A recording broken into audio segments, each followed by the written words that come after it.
Source is a podcast made by women for women. We talk with a wide variety of experts, ranging from a sex therapist to the CDC and everywhere in between, to bring you the stories you're only going to hear here. Our goal is to entertain and educate, because it's more clear now than ever just how much we as women are doing, as parents, as spouses, employees, just as everything.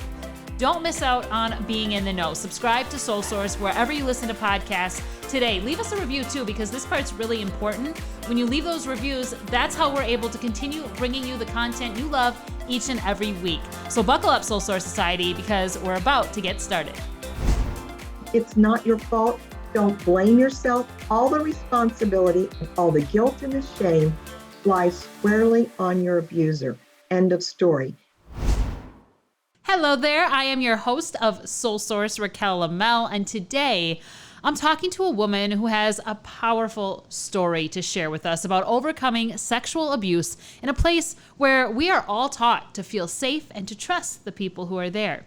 Sandy Kirkham is the author of the book, Let Me Pray Upon You. It's a memoir of her life as a teen who was abused by her youth pastor. After years of shame and hiding, Sandy's finally come out with her story, and she's speaking publicly about it, helping others who are victims of clergy abuse. Sandy, I want to thank you for being here on Soul Source today and sharing your story with us. Well, thank you for having me. I'm glad to be here. So, start off at the beginning. What happened? How old were you when this started? Well, I think the beginning really needs to start before the actual abuse. It's important to understand how important church was to me and how involved I was in the church. I began attending when I was 8. My parents didn't go to church, but I was invited by my friend up the street, and I just fell in love with it. My parents were divorced, so I didn't see my dad much, and I was kind of in a place of uncertainty in my life, and so church provided this secure place. It was a happy place for me. I absolutely loved everything about the church. As I got older, I started teaching Sunday school. I sang in the choir. I was very involved in the church, and I looked up to the adults, and I think they looked up to me as well, in as active as I was in the church. I was baptized when I was 13, and from that point on, my spiritual life really deepened, and it became really my entire life. Shortly after I turned 16, our church hired a new youth pastor, and he was very different than any youth pastor we'd ever seen.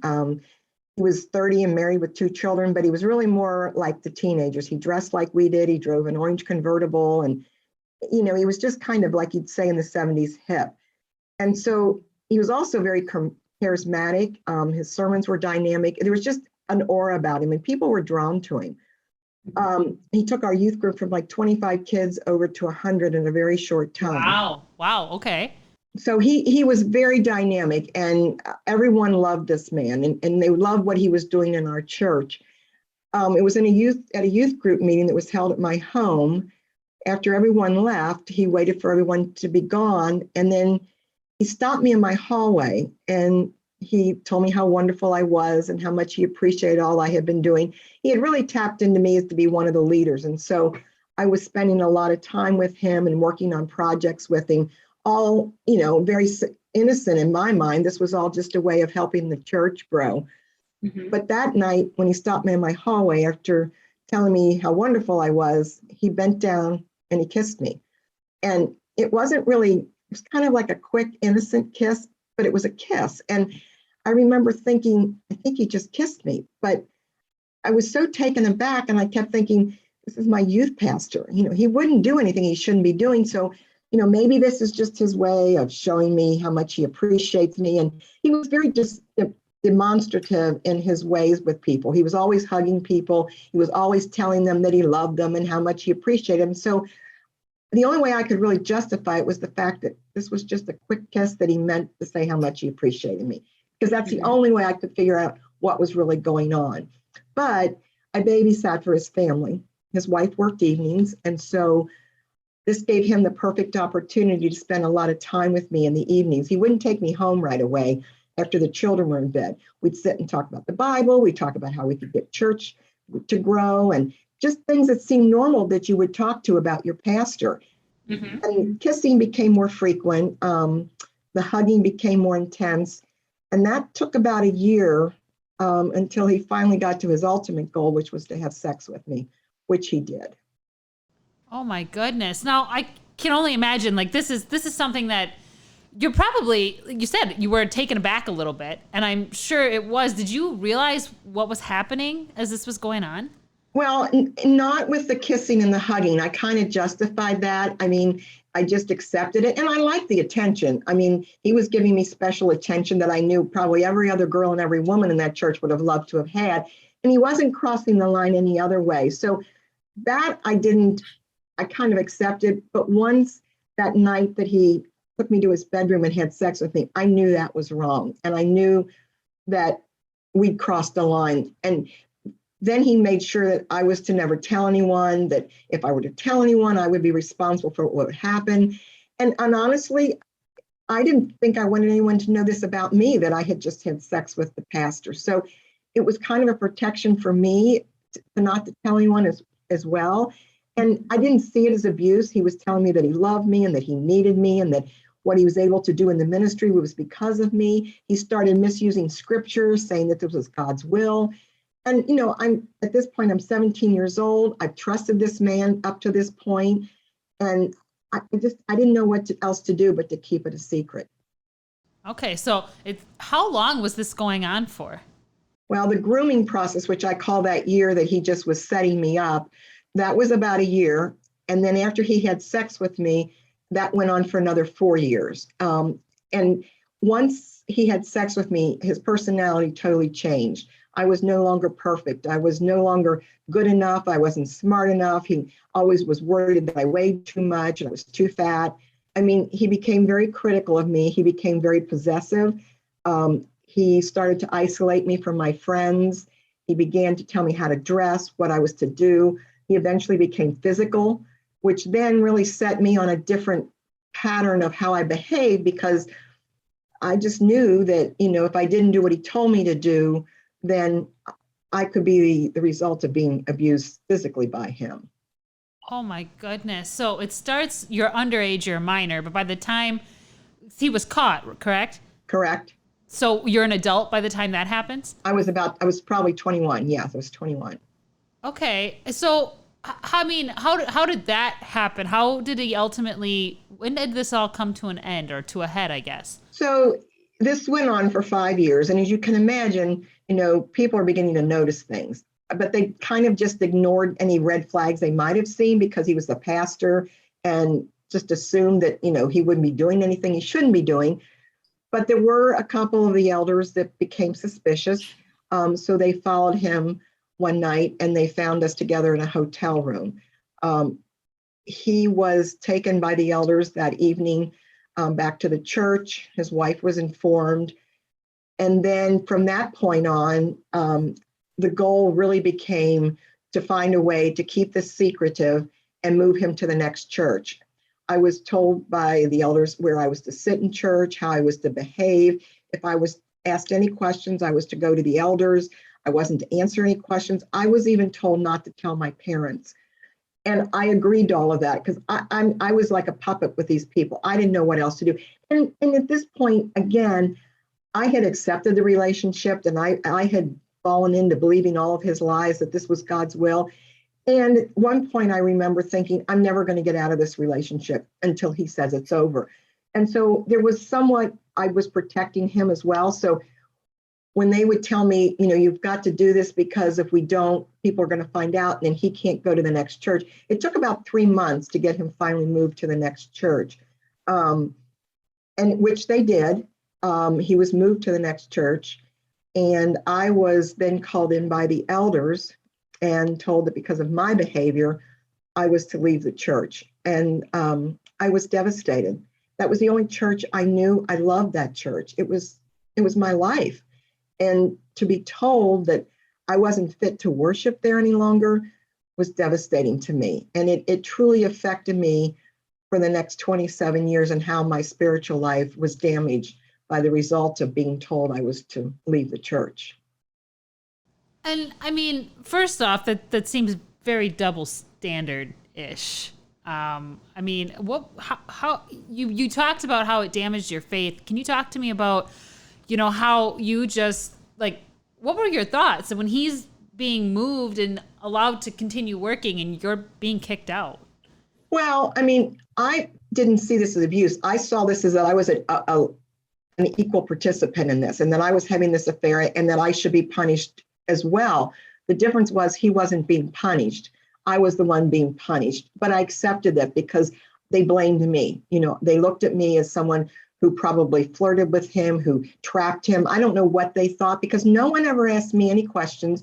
No one talked to me. It was simply protecting him and what they could do to move him to the next church. And I don't defend that in any way, but to some extent, I can understand it in the sense that, he was not dispensable. I was. He was someone that had baptized their children, who had married them. They had a relationship with him, and they saw him as this individual who had these great gifts, which he did, and they didn't want his pastor to be ruined. This pastor was so wonderful that it would be a shame to let this one mistake ruin his life. However, it wasn't just one mistake. Prior to coming to our church, a young woman for his first church came forward and accused him of inappropriate behavior. Our elders were aware of it. They confronted him. He said he was sorry, said he'd never do it again. And they allowed him to continue as our youth pastor, and no information was given to the congregation.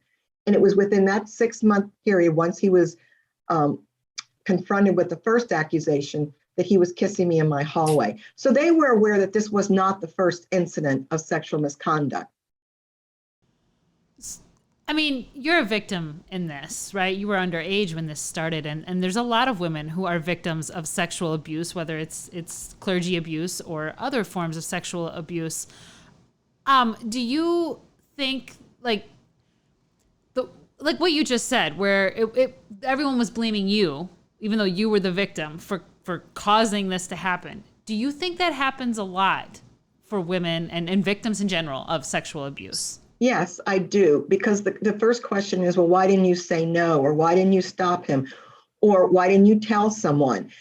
Those are all legitimate questions, but the answers are not as simple as people think. Well, you could have said no. When someone has been manipulating you and grooming you and setting you up, and it's someone that you trust, whether it's a family member or a member of the clergy, you don't have the ability and the coping skills to be able to say no to this individual. Trauma, and it is a traumatic experience when someone touches you inappropriately or kisses you or does something they shouldn't be doing. The trauma almost freezes your brain to a point where you can't respond.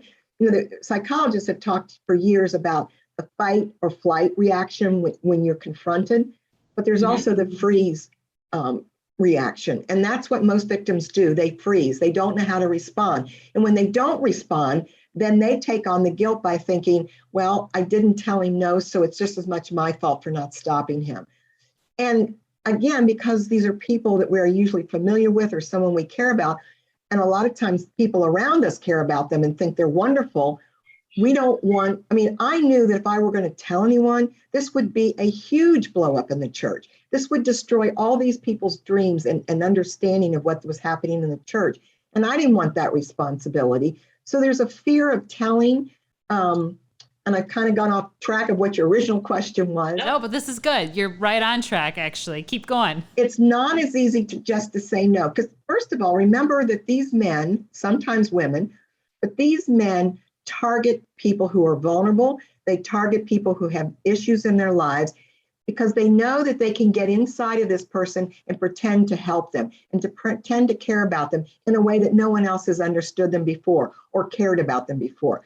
And this isn't just about children. This is adult women as well. Because when you're in a crisis mode as an adult woman, you aren't thinking clearly, and you're depending upon a person that you think you can trust to help you. And so the boundaries become a little blurred, because when this person starts saying things that you think might not be appropriate, you think, well, it's the pastor or it's the rabbi.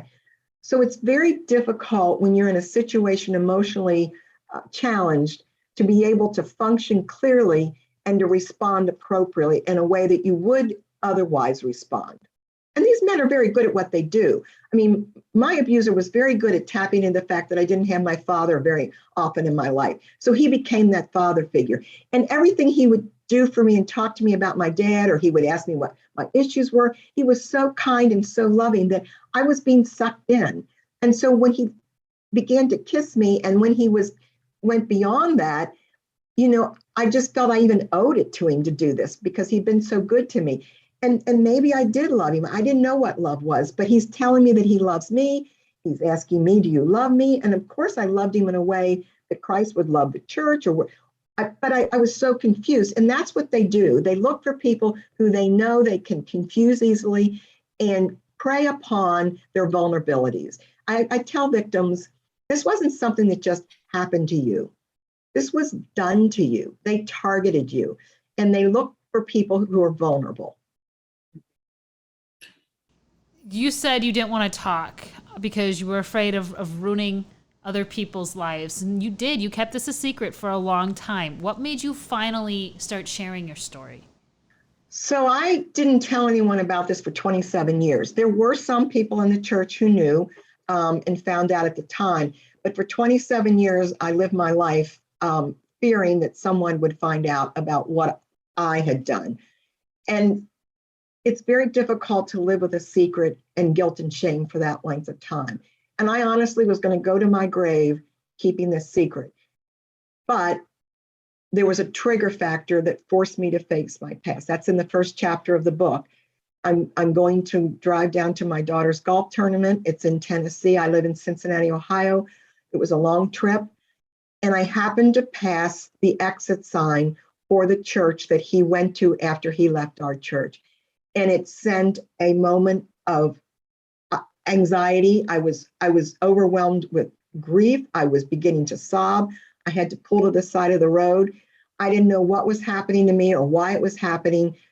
But at that moment, it all came back to a point that I thought, this was not right what he did to me. And so at that point, I began the process of trying to figure out what actually had been done to me and how I was going to process it and where I was going to go from there, because I didn't know. I like I said, this was something I wasn't planning on doing, but I eventually confided in a very close friend.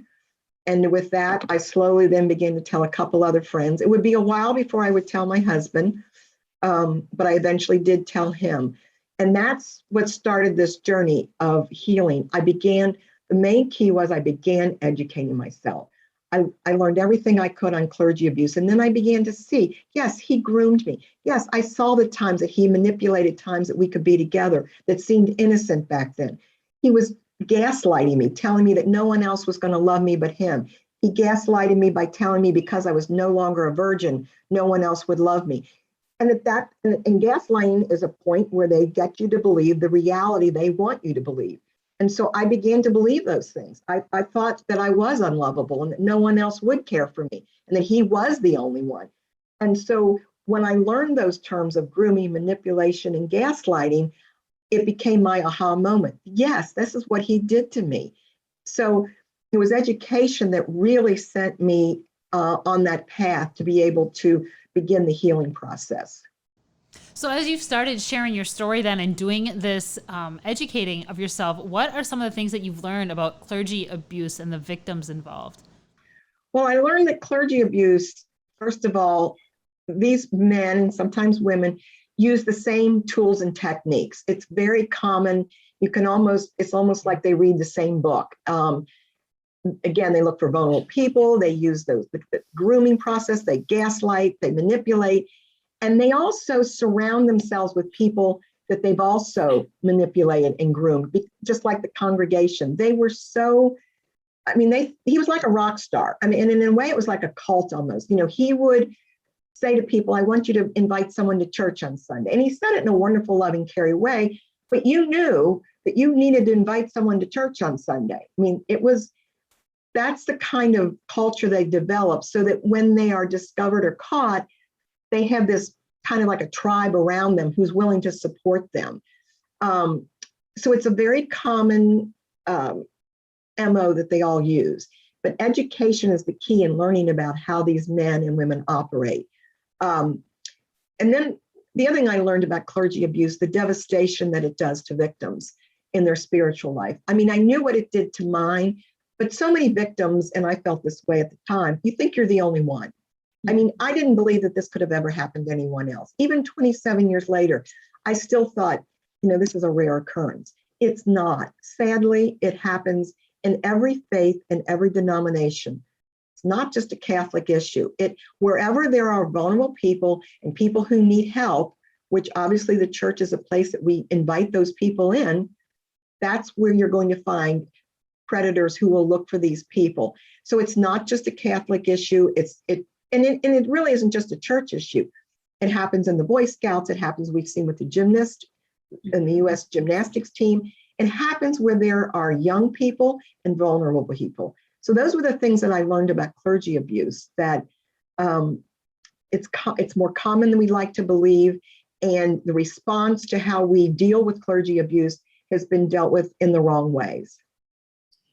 Talk with me a little bit more about specifically with the clergy abuse piece of this and how it's different from other forms of sexual assault, because a church is a place you're taught is safe. You're supposed to be able to feel safe. You're supposed to be able to trust, especially the pastors within the church. And as a child, I did a lot of church growing up. I went to several Lutheran churches actually as a child. And I know like the Sunday school and the pastor was somebody that you don't think twice, you just openly trust them. So how is this different than traditional, like, I don't know, traditional, but just sexual abuse and other forms when it happens to you at a church setting? Right. Well, as you said, we give them an automatic trust. We automatically assume that their actions and their words are going to be helpful and good for us. We don't question their motives. I tell people a lot of times, if you see something that the pastor is doing that you kind of get an uneasy feeling, would you accept that same behavior from your neighbor down the street? Just because he's the pastor doesn't mean that there can't be red flags. And when you see those red flags, you need to pay more attention. So yes, there's an automatic trust that goes with that. And then spiritually, because our spiritual lives are important to us, they really define who we are. We connect with others who have that same faith, and we share that faith with each other. It's important to us, and it's part of us.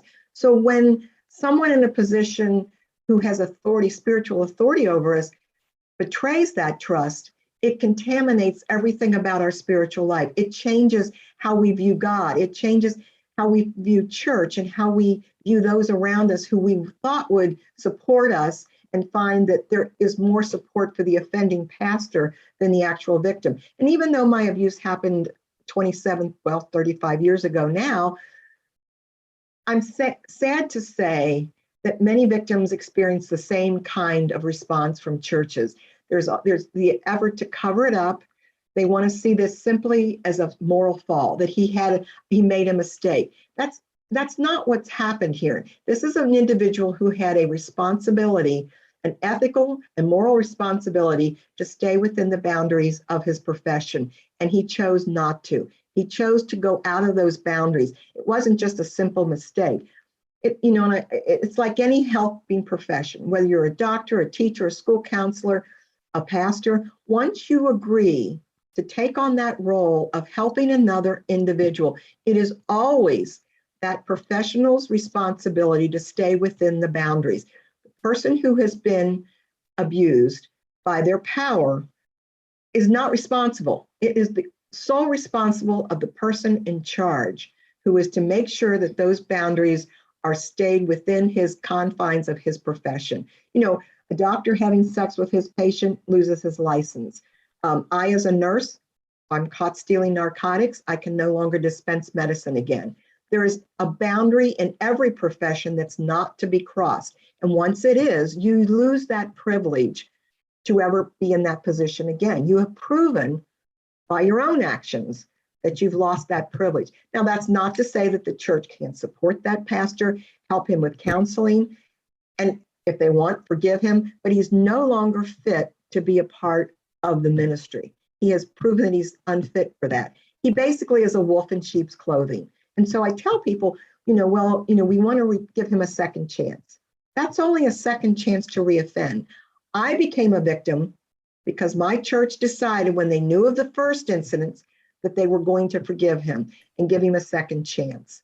So we can't look at this as it's a mistake and we're going to return them to ministry.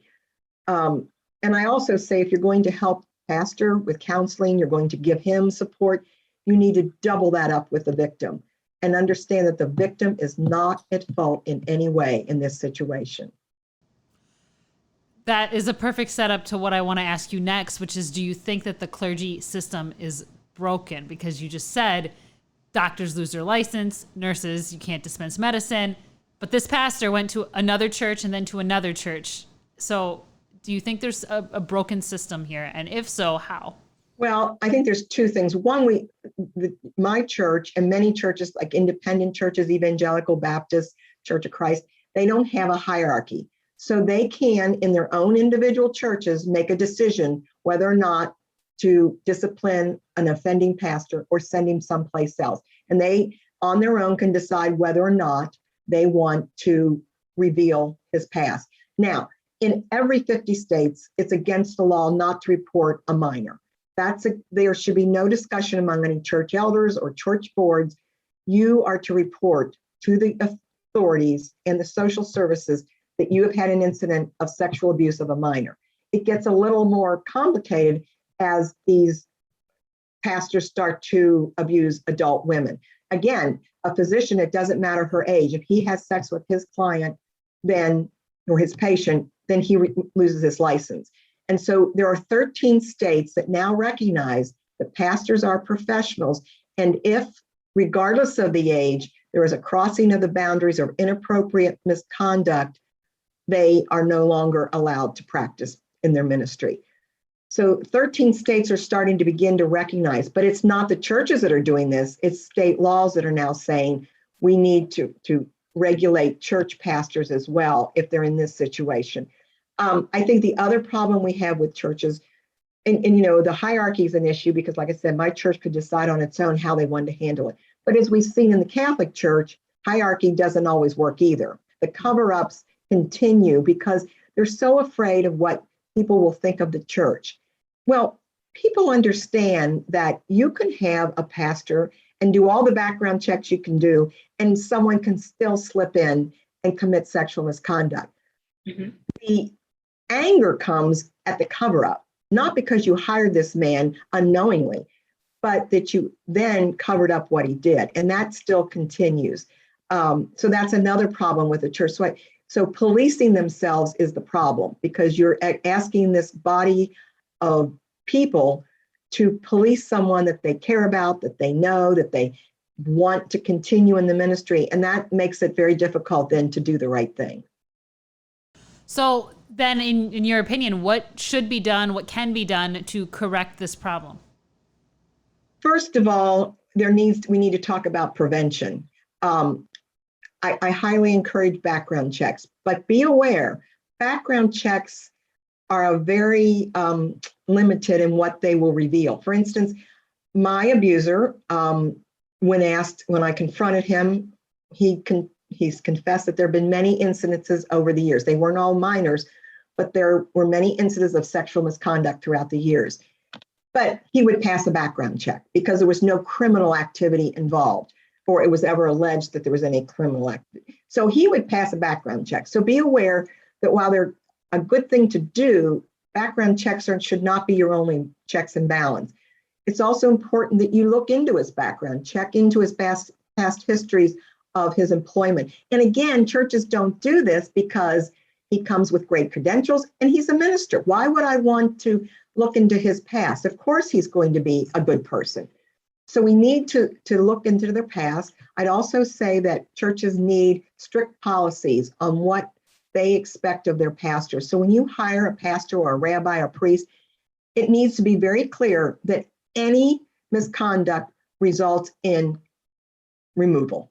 And so when you do that, the perpetrator who comes in looking for someone is going to be a little less likely to take that position, or he's going to be a little more careful in what he does. So you need to have a policy in place stating exactly what you expect from your pastors and what will the consequences be. If people who are interested in this, the Presbyterian Church has a very, very good policy on their website as to how they handle incidences of clergy misconduct. And it's been in place, I think, since 2002, maybe. So But again, it's a policy that needs to be in place. But the policy is only as good as those who are willing to implement it. Now, that's prevention. Once a pastor has been found guilty of misconduct, he needs to be removed immediately. And it needs to be made clear to the congregation why he's removed. There's not going to be any question that, well, we're, disuse this, or we're not going to go into it because it's too personal. It needs to be clear of what he has done. There also needs to be a statement made that the victim will not be blamed, and she will only be named if she so chooses. In my case, everybody knew who it was. I mean, there was no protection of me whatsoever. And then I would say that the church needs to maybe look for outside help to say, look, we need another pair of eyes on this and how we're going to handle this. Because what will also happen is you've got a grieving church as well, because they are now having to deal with learning that their pastor has committed sexual misconduct. And I think I read somewhere that it takes 3 to 5 years for a congregation to fully recover from an act of sexual misconduct by one of their spiritual leaders. Wow. And do you think that, if it takes that amount of time, is there a mind shift or an attitude shift that people need to make? Like, do you feel as though people blame the victim? Would the congregation have looked at you as, it's your fault the pastor did this? Right.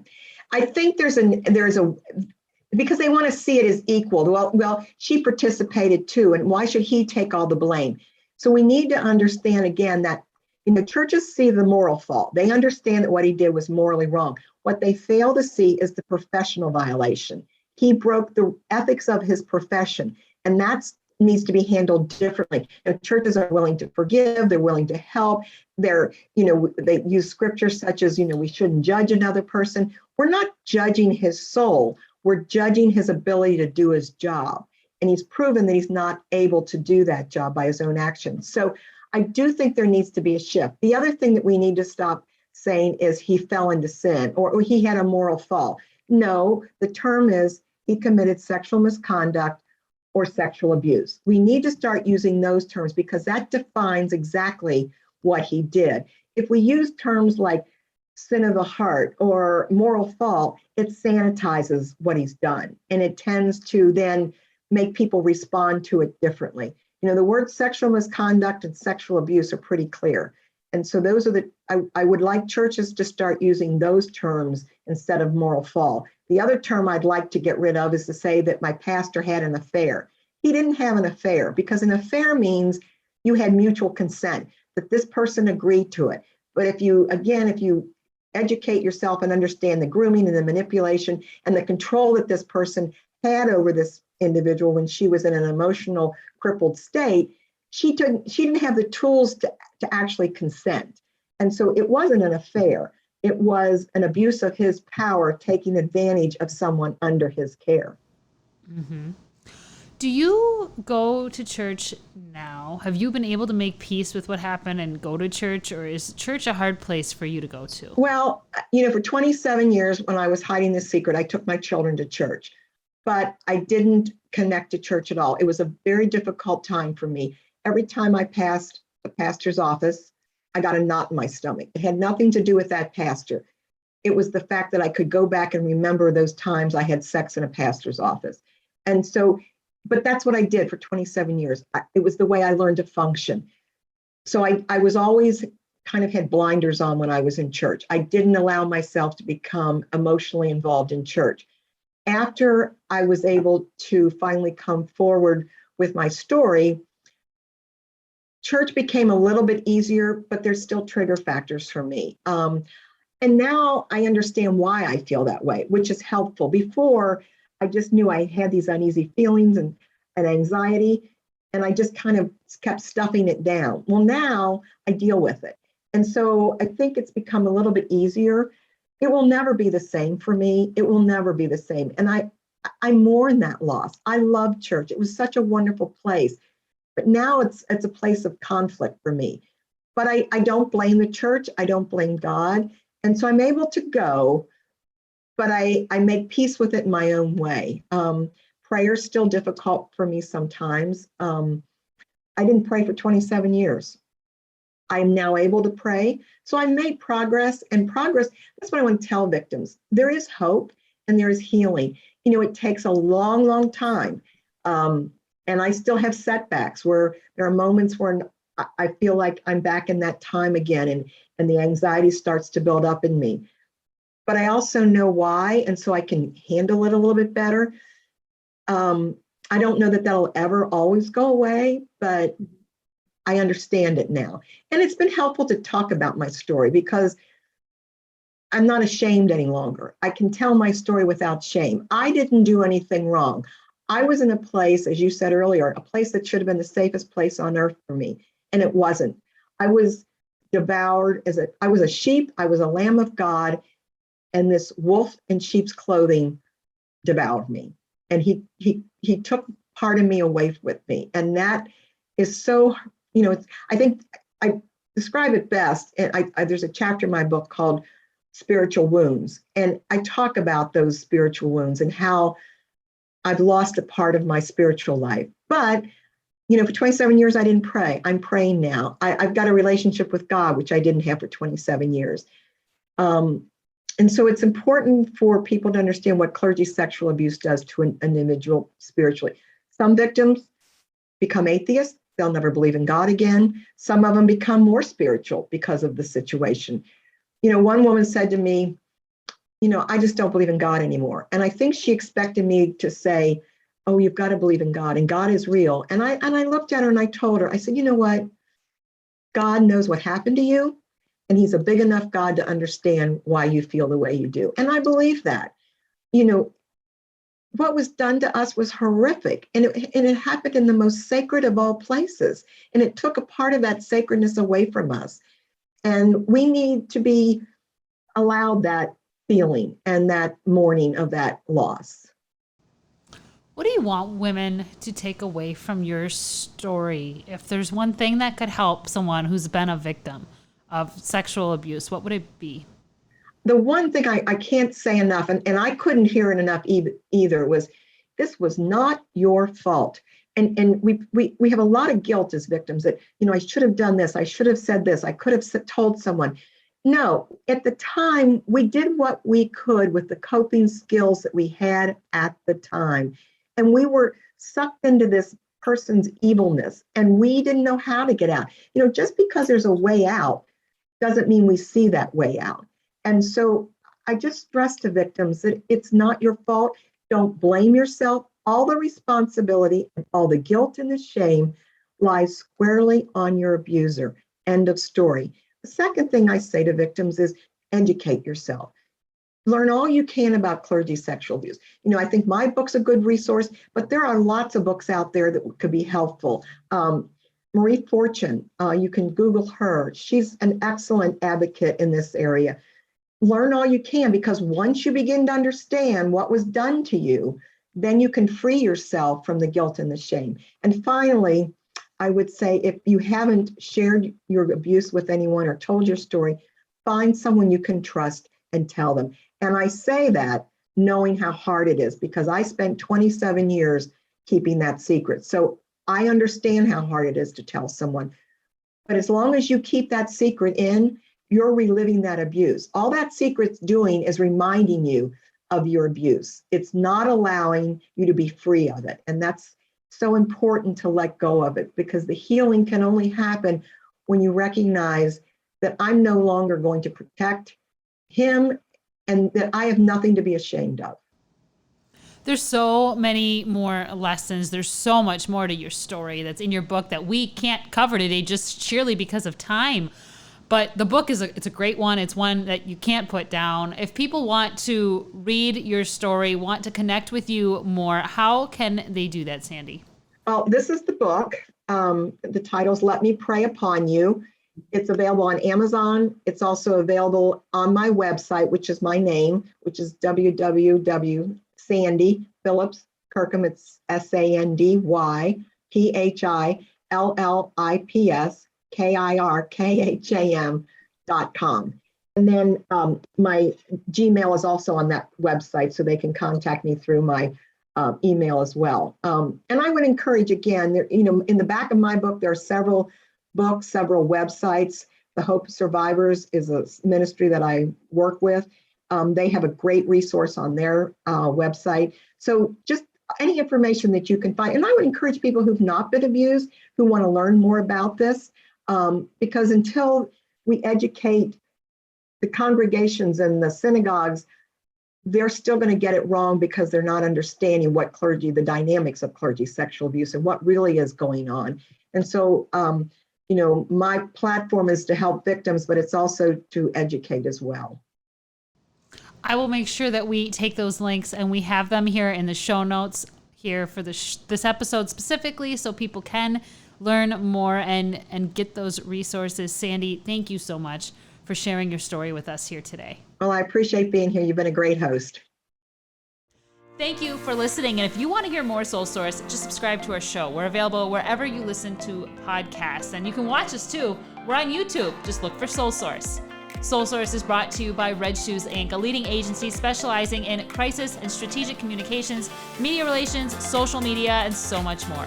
To learn more about Soul Source and Red Shoes, visit us at redshoesinc.com.